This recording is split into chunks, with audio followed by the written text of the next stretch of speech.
If we did nothing, we would see a very steep rise with thousands and thousands of cases, if not millions of cases. In the blue line, if we just did isolation, contact tracing and isolation, we would see a significant decline in cases because we're interrupting the transmission between individuals. In the green line would be case definition, isolation, and social distancing. And that's what we're doing right now.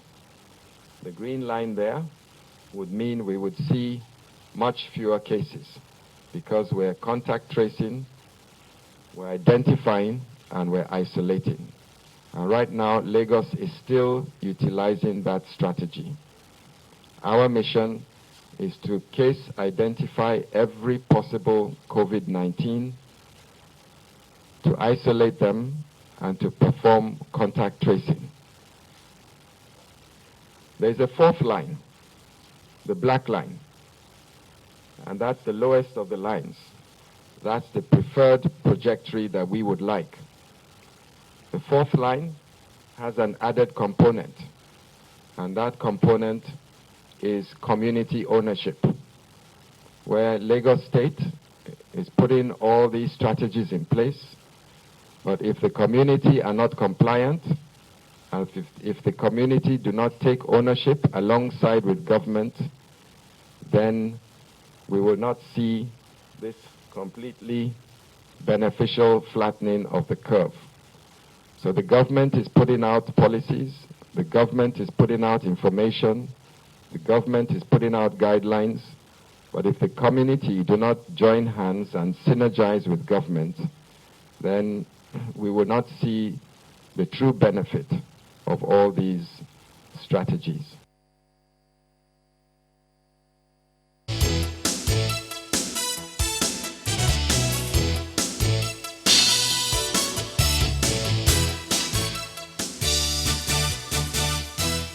Well, that was the Lagos State Commissioner for Health giving a projection of what might happen and what we hope would happen. Of course, we don't hope those figures spike that much. And it's important we all work together here. So let's rejoin Mr. Mansour Ahmed, who is the president of the Manufacturers Association of Nigeria and the chairman Pan-African Manufacturers Association. And I'd like to show you a mail that we got recently from someone in Ibadan, and I'd like you to respond to that mail. Now, here's what this person says. It says, I write to express my sadness on some private establishment in Oyo State, to be precise.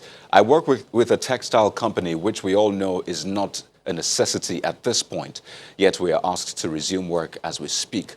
How can one be more concerned with his job rather than the lives of his or her staff? And the big question is for manufacturers across the country, yes, there's that challenge of, they want to make money during this time, so they don't lay off their workers. But is there like some form of information you have sent out saying at this point, these are the ones that should work, these are the ones that should not work? Yes, I believe that this has been widely published. What we have done in agreement with the government, and we're working very closely with the Minister of Industries, Trade and Investment to implement that, is first of all to identify critical industries that are needed to remain operational so that the need to contain this COVID-19 can be attained, and so that the basic necessities of life will be made available to government. And these are basically two major industries. One are the pharmaceutical industries and associated industries that are producing healthcare needs, including, for instance, hygiene and safety needs and so on. The other is the food and beverages industry. These are the two industries that we have agreed will sustain operations as much as possible through this period. Now, it's not enough to say just the pharmaceutical industry should be kept going. If those pharmaceutical industries do not have the inputs they require in order to continue to operate. Simple thing, for instance, packaging. If you're producing Panadol and you don't have the packaging that you need to produce, then of course, ultimately you end up shutting down. So associated with those key industries are industries that are providing inputs to them. Now, some of them may be in the textile sector. I do not have details about the particular company you're talking about in Ibadan, but there are textile industries that are producing, for instance, sanitary wires. There are textile industries that are producing basic PPEs, personal protective equipment and so on. And these, we have agreed, should be continued to operate. In addition, of course, that these industries do not only need to continue to operate, but they need to continue to receive the inputs that they require, raw materials, like I said, packaging, and so on. And they also need to be able to distribute those materials. If you keep producing your factory and you're not evacuating the products, then obviously, ultimately, your warehouses, your stock levels will be, your stock availability will be exhausted, and you'll have to shut down. So indeed, not every industry is going to be kept operating during this period, and even those industries that are going to be kept operating, we have discussed and circulated to all our members conditions under which they should operate, and these conditions include taking every necessary measure to protect the health and welfare of the workers. For instance, the social distancing. Even within the factory spaces, we have asked our members to ensure that the minimum requirement for social distance is maintained. We have also asked our members to provide all the necessary materials required for regular hand washing, sanitizers, and PPEs generally, in a way that ensure that as much as possible, the health of our workers is sustained. And we have to work with the health authorities in the event that there's any problem in any particular industry or any person identified as probably been infected. He would be isolated and immediately handed over to the health authorities. So these are minimum conditions that we have agreed to take for those industries that will remain operational. And as we have discussed and as everybody recognizes, food industries and pharmaceutical industries really must not only be able to continue to operate, but we must find ways of boosting their capacity. When this thing started, probably the total number of face masks that are being produced would probably be maybe about 2 million a month. But we asked our members, any member that can convert their manufacturing facilities to produce face masks and other essential requirements, could they do so? And we've already seen massive increase in the capacity to produce these things. There are other items that, of course, really we do not have capacity to produce, like the ventilators and other hospital equipment that currently there's no capacity to produce in the country. We've already gotten some of our members to look at their production facilities and see if they can actually twitch those in order to be able to produce some of these equipment. So this is an opportunity to really look inwards and see what we must do to ensure that we can all work together to address this challenge that all of us, not just in Nigeria but the world over, are facing. Well, Mr. Ahmed, at this point, the government also thinking about, taking $150 million from the Sovereign Wealth Fund to support states, local governments, as it were, such that, they can also be on their feet. Do you think it's a good time to do that, or are we being hasty? Well, to be honest, I think the government has very few options. First of all, as I said before, with the massive decline in the oil price, government's revenues, particularly in foreign exchange terms, has been significantly cut down. Yet, in order to address this pandemic, government has to actually now incur massive expenditure.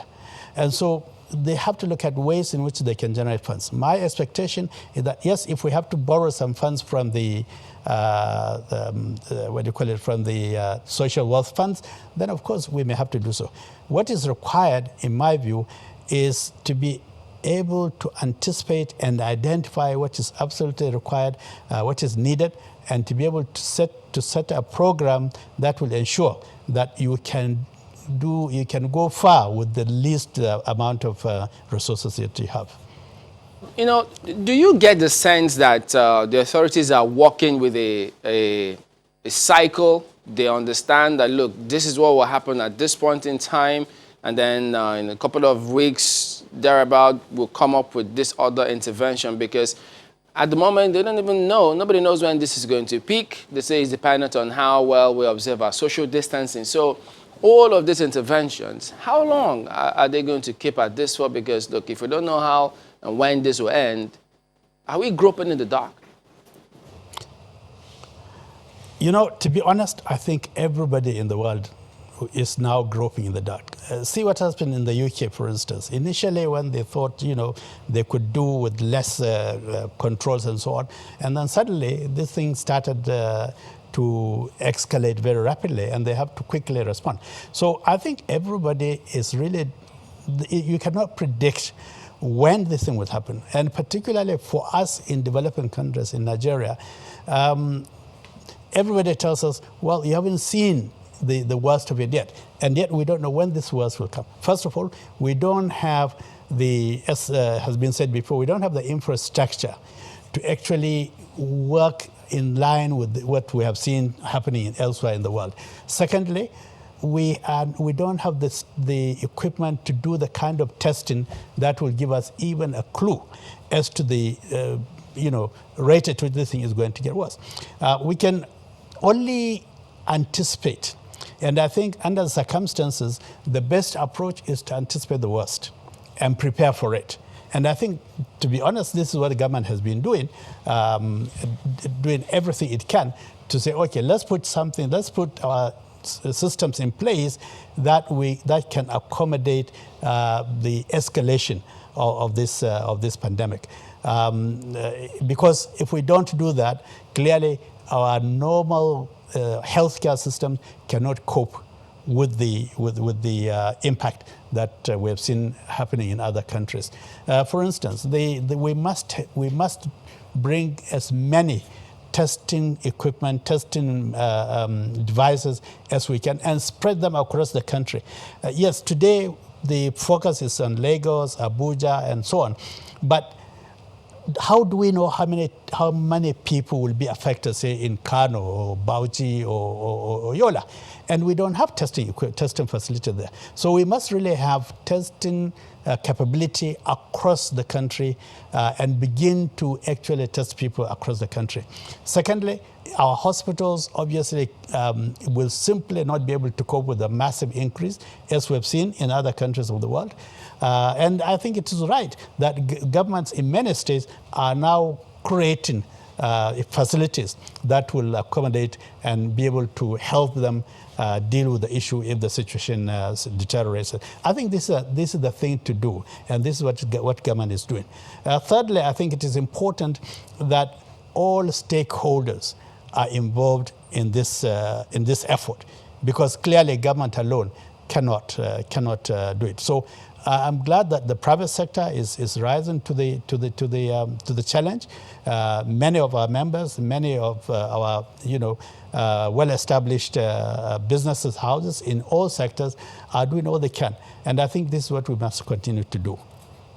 You talked about, we seem to have a delicate balance on our hands. You have talked about a few segments of your association that needs to be working. The president listed the food and beverages in your own association, and of course the pharmaceutical segment of your association as well. And then of course you have also talked about the antecedents, some other adjacent segments that need to work. That's on the one hand. On the other hand is the challenge of containing this COVID-19 coronavirus disease, because the more people gather at the same place, too close to each other, the more likely the spread of this disease will continue. Yet people need to get to work. I recognize that you have mentioned some of the measures that your members who are employers are already taking. But on the other hand, in that regard, is the people themselves. It's one thing to give instruction, it's another thing for people to execute the instruction to the letter. How do you see us, playing out this fine balance? Yes.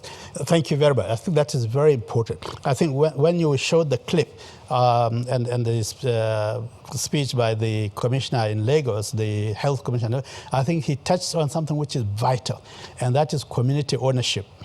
And unfortunately, this is an area that really we're not doing enough. I think many of our communities, particularly outside the core cities, do not seem to recognize the massive danger we all face.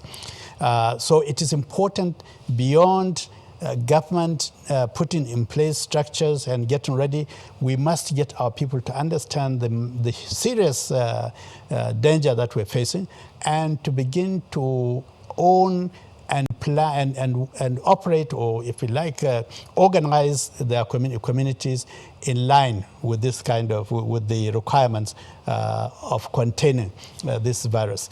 For instance, markets, if you keep the massive, the huge central markets open, clearly that is an invitation for very rapid transmission of this disease. So one of the things we've discussed with the government, and I think this is something that the Minister of Trade, Industry and Environment is trying to put in place, not environment, investment is trying to put in place, is to see how can we organize so that people don't have to congregate in these large markets. Perhaps one way is to create, if you like, more community markets. In the cities, for instance, you have corner shops and small community markets that people can go from time to time so that you reduce the numbers.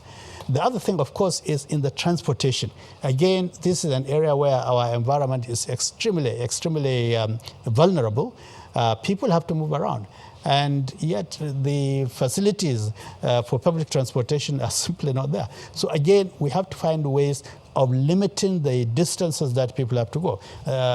For instance, we have, but fortunately, in most of our communities, we have at least community schools. Now the schools are closed for the moment. Maybe we could use those schools to set up community shopping areas with the various essential commodities, foodstuff, pharmaceuticals, and so on and so forth, so that people within the community in numbers, but even then, the communities have to organize themselves so that people don't go all at the same time. Right. Maybe if you say, okay, we'll keep a community market, but it will operate at different times, okay, and that will require people to go at different times. The whole right. idea is to try and limit the crowding. So, we've seen that COVID-19 is not just testing. We've seen that this virus is not just testing humans' immunity system. It's also testing structures across countries, seeing if structures are properly put in place and how well they can withstand or work under pressure. Now, you mentioned something earlier in passing, saying that we can't manufacture ventilators in Nigeria. I know we hear statements like that time and again, saying we don't have the capacity. But the question is, why can't we manufacture a ventilator in this country? Okay, perhaps the word is not we cannot. We do not have at the moment established manufacturing facilities that are set up to produce ventilators and other things, because basically until now there's no demand for it. How many hospitals will buy a ventilator, for instance, a dozen ventilators, for instance, every year? So the nature of commercial production is that you produce what is in demand. So until now, there has been not sufficient demand to generate or to motivate anybody to invest money to produce ventilators. This is why we said, let us look at what we have at the moment and see which ones we can twitch to produce these devices. I am sure after this, many companies will be in a position to set up to produce ventilators, provided there will be demand. In fact, you mentioned earlier that MAN is leading the newly set up African Manufacturers Association. And what we have done in the last 3 weeks is indeed to inquire from our members elsewhere in Africa to see who is producing what across the continent. And you will be surprised that indeed this kind of equipment, there is hardly any major production in any of our countries. maybe a few in South Africa. I think people must have read the news about a company in South Africa that is trying to produce ventilators that used to be produced there 40 years ago and still has difficulties. We have asked many of our AMA members, are you in a position to produce? Just a minute. And I'd like to just get what we have clarity. seen- Pardon me for Yes. butting in. How soon Yes. can we start producing Yes. or manufacturing ventilators in this country? Indeed, we have already identified some companies in Nigeria that if they get the support they require can start production of ventilators within the next couple of weeks. All And right, it's, like I said, it's not that the technology is outside our capability. It is simply that we have not set up any facilities to produce this in the past, so we have to do it now. We obviously, whatever we are producing now, will also have to go through the normal safety standards requirements. They have to be tested by the various authorities, NAFDAC, Nigeria, SON, and so on. So it will take a little while. And of course, we are not just talking about manufacturing 1 or 2. We are talking about setting up a facility to produce in reasonable quantities. So my expectation is that there will be, within the next 3 weeks, capacity to produce these ventilators in a reasonable number of in reasonable numbers, and I believe that this perhaps is maybe one of the benefits of this kind of thing, if there is any benefit to COVID-19. But yes, it's not that the technology is outside our ken, but it is that we really do not have capacity to produce it now. That's to know, actually. Time when we are trying to set it up. That is good to know. Mr. Mansur Ahmed, we do thank you for your time this morning. He is the President, Manufacturers Association of Nigeria, and also Chairman, Pan-African Manufacturers Association, also an engineer. Thank you for your time. So we're back in a moment to look at your comments. Do stay with us.